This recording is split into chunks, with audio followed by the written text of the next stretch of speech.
आप recce healer हैं और आपके नाम के आगे बड़ी इंटरेस्टिंग चीज़ लगी है, ग्रैंड मास्टर। ये भी मैंने आज पहली बार देखा है। मैंने चेस का ग्रैंड मास्टर देखा था, रेकी ग्रैंड मास्टर का मतलब क्या होता है? सर मुझे खुद नहीं समझ में आता, to be very honest with you. अगर मुझसे आप ये कहेंगे कि ग्रैंड मास्टर मैं हूँ तो मुझे शर्म आती है। ऐसा मुझे बहुत लज्जा फील होती है क्योंकि मुझे नहीं लगता मैं ग्रैंड मास्टर के लायक हूँ अभी। ओके। ग्रैंड मास्टर का मतलब होता है जिसने अपने आप के मास्टरी को कर लिया और मास्टरी से भी आगे पहुंच चुका हो। अभी तक वहां तक तो मैं पहुंचा नहीं। तो क्या है इसका, क्या लेवल है इसका? जी, एक होता है शिक्षक, ओके। एक होता है अध्यापक, ओके। एक होता है आचार्य। ओके।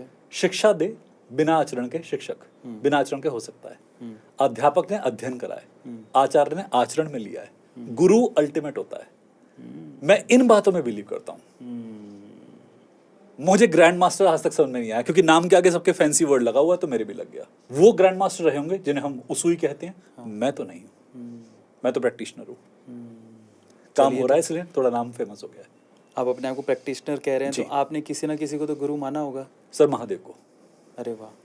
अपने पिता को और महादेव को। पिता इस दुनिया में नहीं है, महादेव को बहुत मानता हूँ।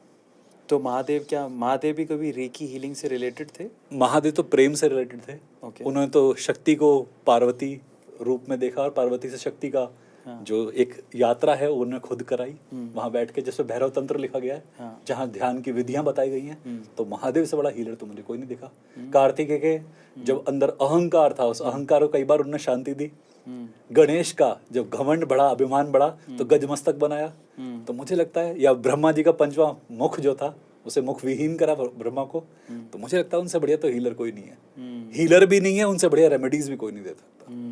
तो मेरे को तो वही गुरु लगते हैं और अंदर से फील भी होने के लिए आती है, पता नहीं क्यों।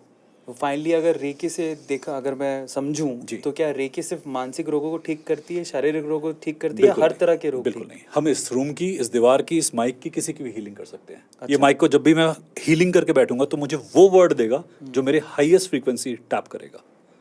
इन कपड़ों को यदि मैं हीलिंग करूंगा तो ये मुझे वो आभा देंगे जो दुनिया के अंदर मुझे प्रख्याति देगी, कुख्याति नहीं देगी। यानी में परफ्यूम लगाने की जरूरत नहीं अगर हीलिंग कर ले? आपके अंदर महक ऐसी है जिसे परफ्यूम की जरूरत ही नहीं होती। कस्तूरी कहते हैं उसे। कस्तूरी हर एक के अंदर होती है।